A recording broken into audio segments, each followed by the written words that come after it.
So, the release of more Epstein files has put pressure on so many of the elites around Europe. What's pretty bizarre is it seems like it hasn't put much pressure on all the elites in America who are named in the Epstein files, including Donald Trump and members of his government.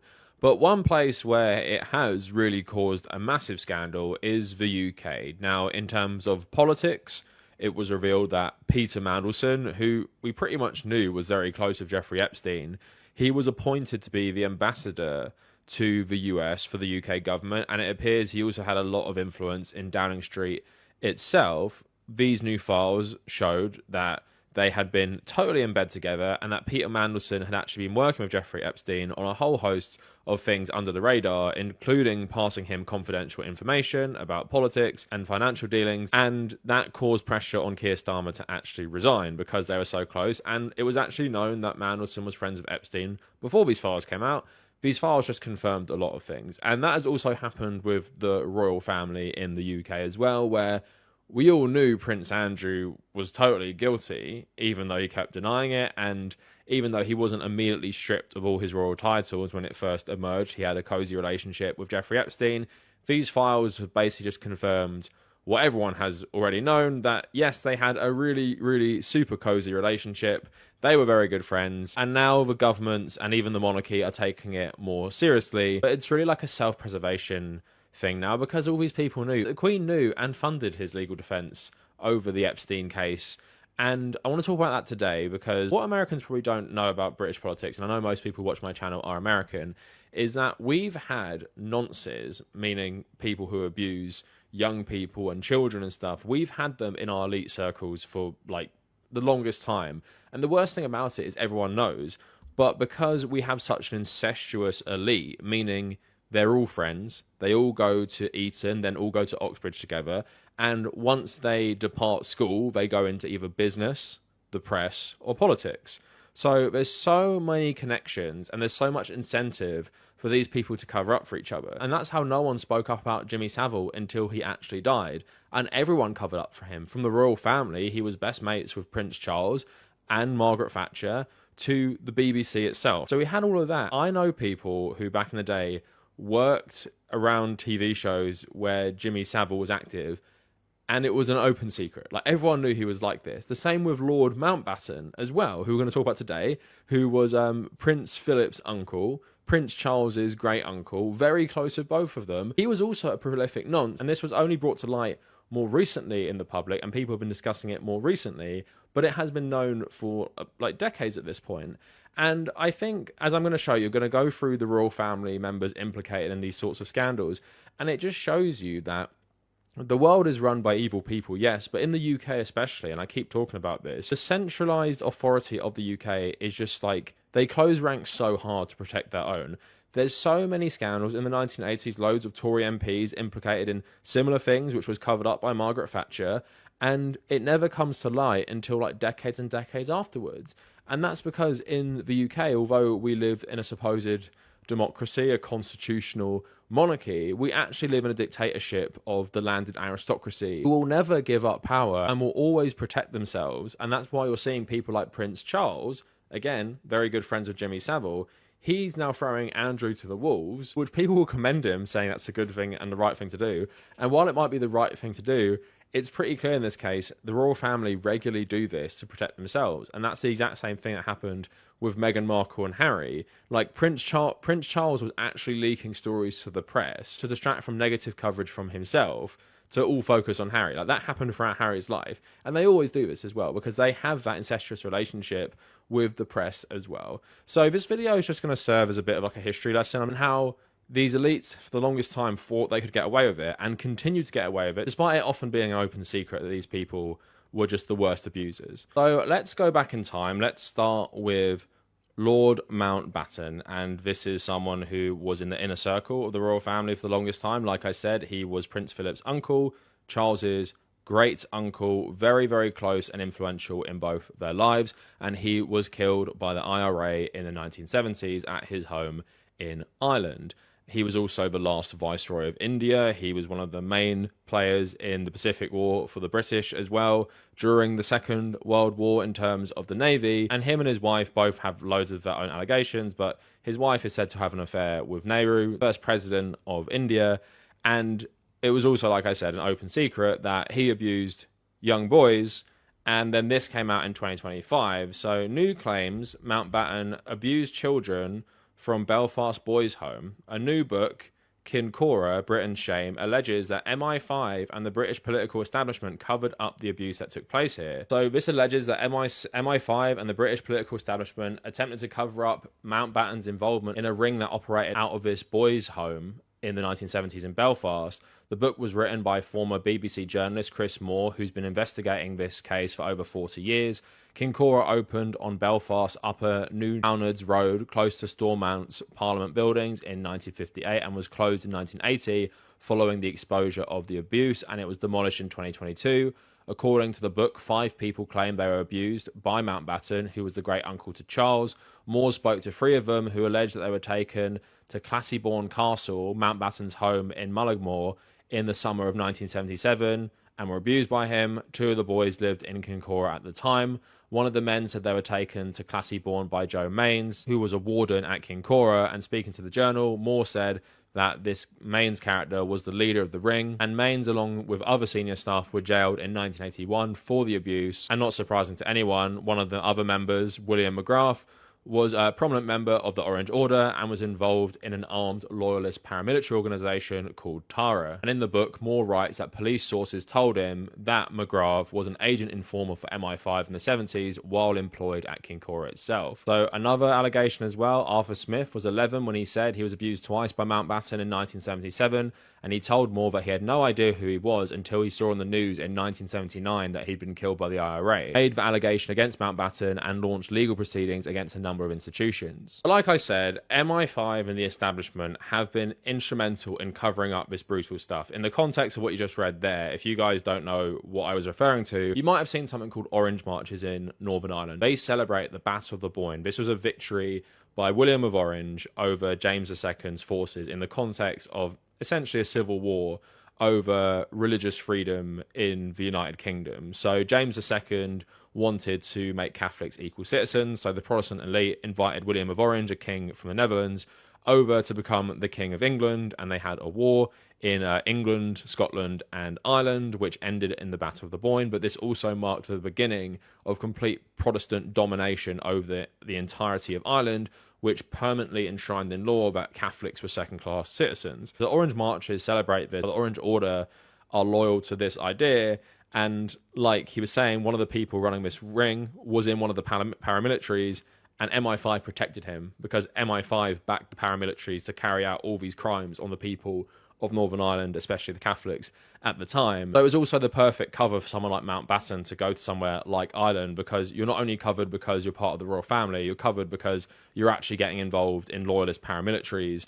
who MI5 back and arm to carry out just numerous crimes. But like I said, this had been an open secret for a long time, and it's only more recently come out more concretely that this was covered up. But other intelligence agencies, like American intelligence agencies, also suspected this as well. So this guy, on top of being a monster in terms of being like a political monster, he was the last viceroy of India that caused all the suffering in the partition, along with the British government. He also did terrible crimes to children as well.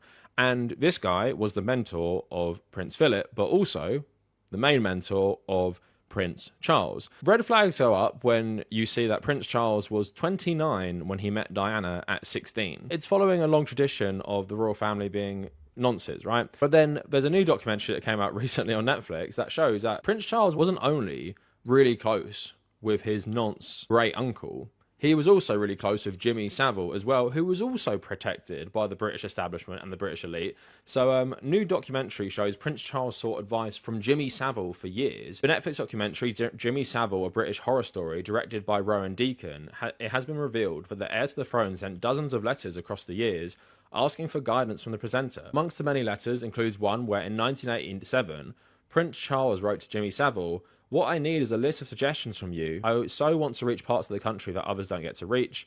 In 1989, Savile wrote Guidelines for Members of the Royal Family and Their Staffs, which was a 5-page document advising the royals and how they should respond to significant incidents. It is believed that this was in response to Prince Andrew's remarks on the Lockerbie disaster.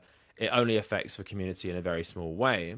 In another letter from 1990, Charles wrote, "You are so good at understanding what makes people operate, and you're wonderfully skeptical and practical," and goes on to ask him to cast an eye over this draft and let me know how you think we can best appeal to people. The following year, Charles wrote, "I can't tell you how grateful I am for the most useful assistance you provided for my speech in the Guildhall the other day. Much like the majority of Britain at the time, Prince Charles and his family were not aware of Savile's crimes, and the snippets of information taken from some of the letters show that he put a lot of trust in Savile, and Savile's advice was requested from Charles from 1986 to 2006 on a whole host of topics." While everyone says no one knew about Savile, they did know about Savile. Like I said, it was pretty much an open secret, and his relationship with Jimmy Savile is comparable to Prince Andrew's relationship with Jeffrey Epstein. It's pretty similar in its closeness, and I do know why, but then you'd think, why weren't there more questions when Charles became king? Like, what about your relationship with Jimmy Savile? Are we going to talk about that? Are we going to ever talk about this sort of stuff? And of course not, because Charles has a cozy relationship with the press. As long as he kept feeding them stories against Harry and Meghan Markle, they were cool with him, and they're not going to bring this up every 2 seconds. And because the establishment protects each other, like they protected Mountbatten, like they protected Andrew for the longest time, they're protecting Charles as well. So the mainstream press that are completely in bed with the royal family, they don't investigate this stuff even more. So now let's move on to the Queen and Prince Andrew. So he had that disastrous 2019 interview when all of his stuff started getting exposed about his relationship with Epstein. But there's evidence of their relationship existing for a long time, but this is when it really came to a head. And in the months leading up to the Queen's unfortunate demise, which was an absolute tragedy for the whole country, this story came out. Queen to help pay for £12 million Prince Andrew's settlement. The Duke of York will pay his accuser more than £12 million using money from the Queen.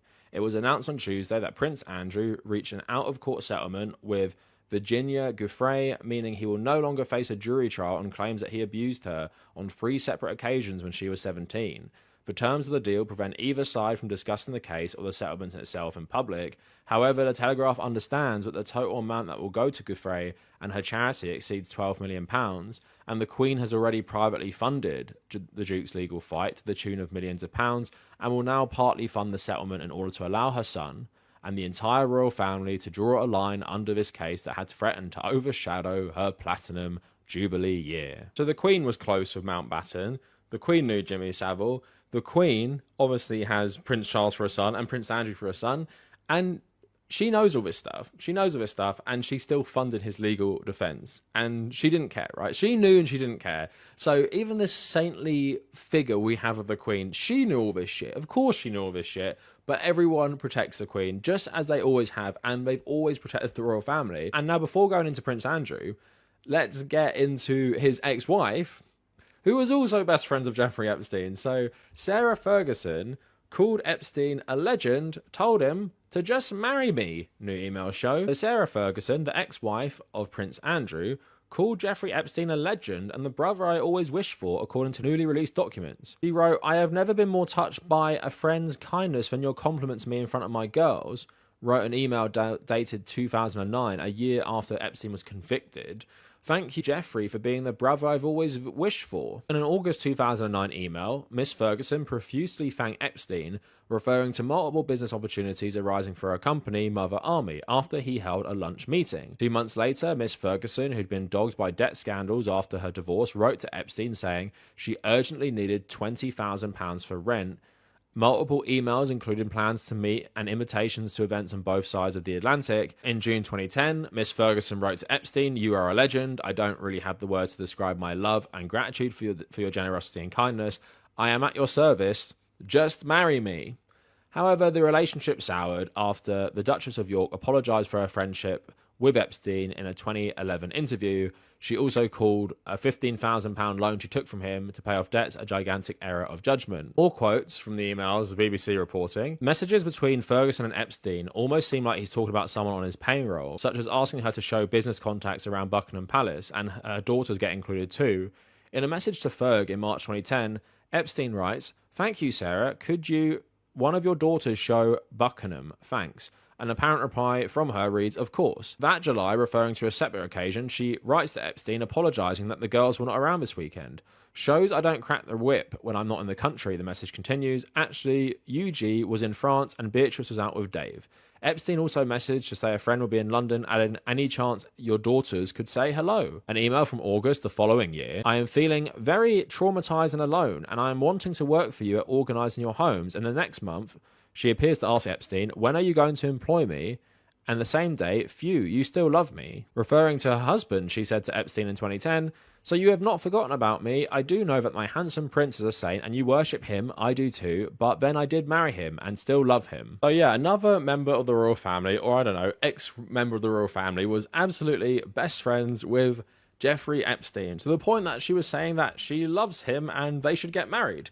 And then a year after she sends these emails, she says that she regrets the relationship and regrets taking the money. And it just gets let off. Like, people don't bring it up again. That was being talked about in 2011, and then we don't talk about it until 2019. So then let's get on to Prince Andrew. You probably know this story, but some more stuff came out about him. Prince Andrew vouched for Epstein on state visit to the UAE with the Queen in 2010. So Andrew vouched for Epstein during the UK state visit to the United Arab Emirates. The email was sent from the Duke to Epstein on the 24th of that year, the 24th of November of that year, with the subject listed as Abdullah, a reference to the UAE Foreign Affairs Minister. "You are in big time," the Duke wrote to Epstein. "He thinks you are great and would like to introduce you to Sheikh Mohammed, the Crown Prince. Doesn't think it can be done before the end of the year, though. I will discuss further and report back." The date of the email coincides with Andrew's trip alongside Philip, the Queen, and William Hague, the UK Foreign Secretary. Epstein responds to the email, suggesting they should arrange a holiday together. "Ask Abdullah for a date when we can all go on vacation." A separate email appeared to show that Epstein himself met Abdullah just weeks later, and then messaged the Duke, "I met with both Abdullah, Abu Dhabi, and the Mohammed, Dubai, today." A third email appeared to show Epstein guiding Mountbatten, Windsor, on how to vouch for him during his meeting with Abdullah.